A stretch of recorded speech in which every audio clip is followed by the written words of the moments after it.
Bonjour tout le monde, bonne année 2018. J'espère que vous avez eu des belles fêtes, passé des beaux moments avec votre famille, vos amis. Et puis aujourd'hui, on se retrouve, comme vous l'avez vu dans le titre, pour un récapitulatif, de l'année 2017. Alors, dans le fond, juste pour vous dire un peu ce qui s'en vient, j'aimerais ça partager avec vous mes souvenirs de l'année 2017, toutes les belles choses qui se sont passées par rapport aux livres, par rapport à ma belle communauté québécoise, et ensuite vous faire un top 5 des meilleures lectures pour moi de l'année 2017. Et je suis très fière de dire que la plupart de ces lectures-là sont des livres québécois. Pour moi, c'est comme une première ou une deuxième, si je pourrais dire, parce que à cause de mon baccalauréat en littérature, j'ai toujours lu des livres français. Donc pour moi, de plonger dans la littérature québécoise depuis 1 an et demi, c'est vraiment un petit bijou, c'est des beaux moments, c'est de la découverte des auteurs de chez moi qui m'inspirent dans ma propre pratique d'écriture. Et voilà, j'aime de plus en plus lire des livres de chez nous. Donc, pour préparer un peu la vidéo, j'avais noté tous les meilleurs moments de l'année 2017 qui commencent ici, qui se poursuivent là, et encore, et encore, et encore. Fait que je me suis rendu compte qu'il y en avait plein des beaux moments, mais que je pourrais pas tous les dire dans cette vidéo, au risque de faire une autre vidéo de 27 minutes. Et puis, voilà, quoi, on a autre chose à faire que de regarder YouTube, hein? Donc, je vais essayer de résumer ça, puis de sélectionner quelques moments parmi les tellement belles expériences que j'ai vécues cette année. Fait que je vais commencer, mon Dieu, de mémoire, là. En juillet, j'ai publié mon premier zine. C'est un ouvrage autopublié. Il m'en reste encore 6 à vendre. Et puis, je suis vraiment contente. J'en avais publié 20, puis 20 exemplaires. Puis, ce zine-là, c'est pas un chef-d'œuvre, mais je veux dire, ça m'a permis d'explorer ma pratique d'écriture. C'est un zine qui va un peu dans tous les sens parce que je pratique une écriture que je voulais plus comme québécoise, plus orale. Mon Dieu, le téléphone. Et puis après ça, dans ce zine-là, j'ai aussi fait des poèmes, j'ai écrit de la prose, il y a des amis qui ont contribué dans ce zine-là, donc Roxane de Carufel et aussi Maxime Desmarais de Ces livres que j'aime.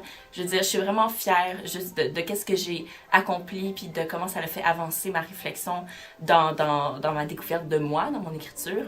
Fait que aussi, mon Dieu, j'ai fait le festival de bande dessinée avec toute la bande de copines de BookTube qui sont venues, fait qu'il y en a que je voyais pour la première fois. Et d'ailleurs, avec BiblioGeek, on a fait les deux ensemble une conférence dans un cégep grâce à Mathieu. Et puis, on est allé au cégep Marianopolis, puis on a parlé de comment on faisait ça BookTube, pas qu'on était professionnels, les deux ça nous intimidait beaucoup, mais c'est vraiment une belle expérience de parler dans une conférence comme ça parce que tu te rends compte que tu fais comme si tu savais des choses alors que toi aussi tu es en train de te démerder parce qu'il n'y a pas de règles sur YouTube, il n'y a pas de règles de comment fonctionne BookTube, fait que c'était vraiment intéressant. Je me suis acheté aussi une autre bibliothèque qui est dans le coin, que vous avez vu dans les autres vidéos, puis je suis vraiment contente parce que c'est le fun d'acheter des bibliothèques. Je me suis acheté un divan de lecture. J'ai aussi rencontré Maxine de Ces livres que j'aime. Je veux dire, je pensais que ça faisait plus qu'1 an qu'on se connaissait, mais non, ça fait juste 1 an. Comme, wow, je t'aime tellement Maxine. Et puis j'ai fait une collaboration aussi avec, et puis c'était tellement le fun, puis j'ai hâte d'en faire plein d'autres avec ma petite communauté. Puis il y a Max Booking qui a publié un livre, ça n'a pas rapport avec moi, mais c'est tellement excitant de voir les gens de la communauté comme réaliser leurs rêves. Puis il y a Audrey aussi qui va publier un livre bientôt. Moi, ça m'inspire grandement. J'ai aussi fait une vidéo sur le lancement de Lugilion, qui est la première, pas la première, mais qui est une bibliothèque féministe à Montréal, la seule. Puis je suis contente d'avoir immortalisé ce moment-là parce que je pense qu'elle joue un rôle très important au Québec.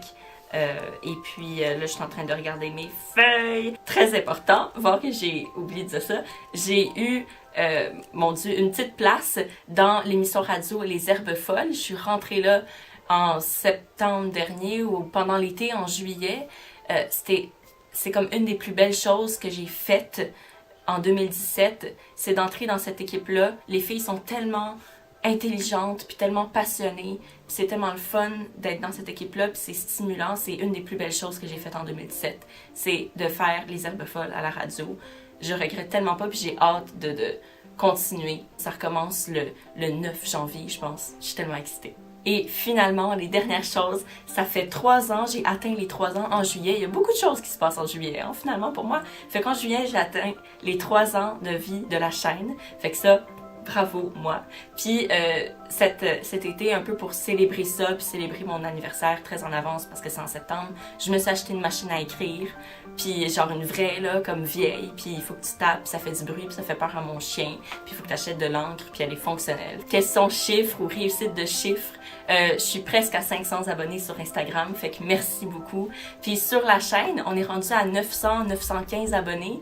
C'est tellement fou, je pensais jamais. Je vois mes amis se rendre à 1000, puis je suis tellement contente parce que, en fait, moi, ce que j'aime beaucoup faire, c'est parler des autres et tout, puis de mettre en valeur mes amis. Puis je pense qu'on a fait un bon travail de s'encourager en tant que communauté Booktube Québec. Et je pense que ça a beaucoup aidé tout le monde à avoir plus de visibilité. Puis comme ça, on peut profiter de leur humour, de leur personnalité, de leur découverte. Fait que ça, je suis fière de toute la communauté au complet. Puis on va arrêter là parce qu'il y a d'autres choses, mais je peux pas tout dire. Mais bref, c'était une belle année où je pense, j'ai senti que j'ai grandi dans la chaîne. Maintenant, on va passer aux livres. Alors la première catégorie, c'est le livre le plus court que j'ai lu cette année et le livre le plus long. Alors, le livre le plus court que j'ai lu cette année, c'est un livre d'école. C'est un cours qu'on a fait entièrement sur l'Apocalypse et on a lu beaucoup de Duras, genre 4 ou 5 romans. Et c'est celui-ci, La pute de la côte normande, aux éditions de Minuit. Je vais vous dire combien de pages il fait, là. Il fait 20 pages, OK? C'est super mince. Je veux dire, c'est écrit tout petit et j'ai aimé ma lecture. Je l'ai aimé principalement parce que je pouvais comprendre, j'ai l'impression, ce que Duras voulait ou ce que le texte voulait nous livrer comme message. Mais j'ai vraiment aimé l'histoire et j'ai compris l'histoire. Fait que, cool! Le plus long que j'ai lu, c'est Le Talisman de Diana Gabaldon. Je l'ai commencé en 2016, je l'ai terminé en septembre 2017, puis je l'ai relu sans savoir que je l'avais déjà lu une première fois. C'est pas parce que c'était mauvais puis j'avais oublié, là. Ça m'est sorti de la tête. C'est vraiment très étrange ce qui s'est passé avec ce livre-là. Mais bref, je l'ai aimé, même si j'ai oublié que je l'avais lu. Maintenant, le plus beau livre que j'ai lu, en fait, je l'ai pas lu, mais je l'ai en ma possession. Je l'ai acheté vraiment récemment, puis j'ai déjà montré dans une autre vidéo. C'est The Essex Serpent de Sarah Perry. C'est le plus beau livre. J'ai fait tout un post comme quoi, comment la couverture me ressemblait dans mes goûts et tout ça. C'est vraiment le plus beau que j'ai cette année. Hein. Pas dans tous mes livres en entier, mais cette année, c'est le plus beau que j'ai acheté. Il est juste magnifique. Magnifique. Juste en arrière.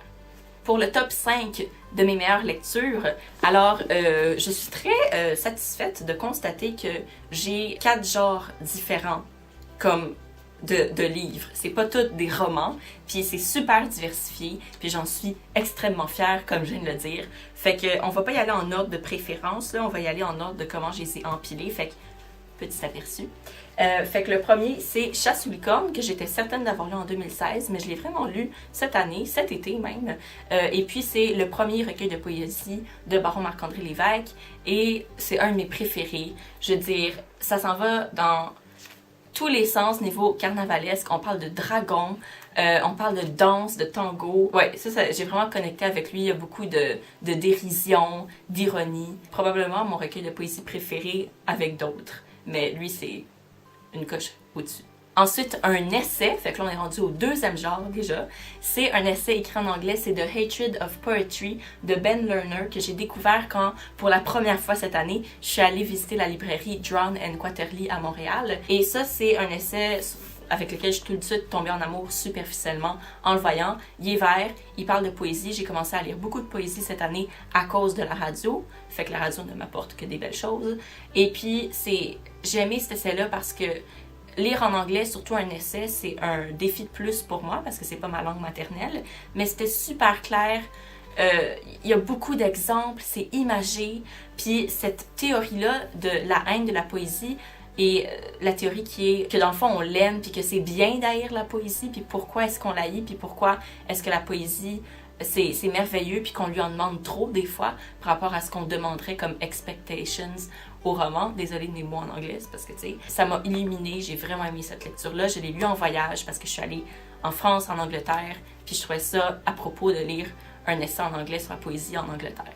Ensuite, le seul et unique roman qui est le coup de cœur de l'année. Évidemment, j'ai eu d'autres romans que j'ai beaucoup aimés, mais lui, c'est mon préféré. C'est Le corps des bêtes de Audrey Wilhelmy, qui est une autrice québécoise. C'est publié chez Le Méac. C'est son 4e livre. J'adore ça. Ça parle de nature, du lien entre les bêtes et les hommes, mais pas un lien documentaire, un lien qui s'en va vers le conte. Il y a même un personnage qui va agencer différentes parties de différents animaux pour créer un nouvel animal hybride qui raconte une histoire puis qui décrit, qui dans le fond représente un autre personnage qu'elle connaît, puis elle va faire ça comme ça pour plusieurs personnages.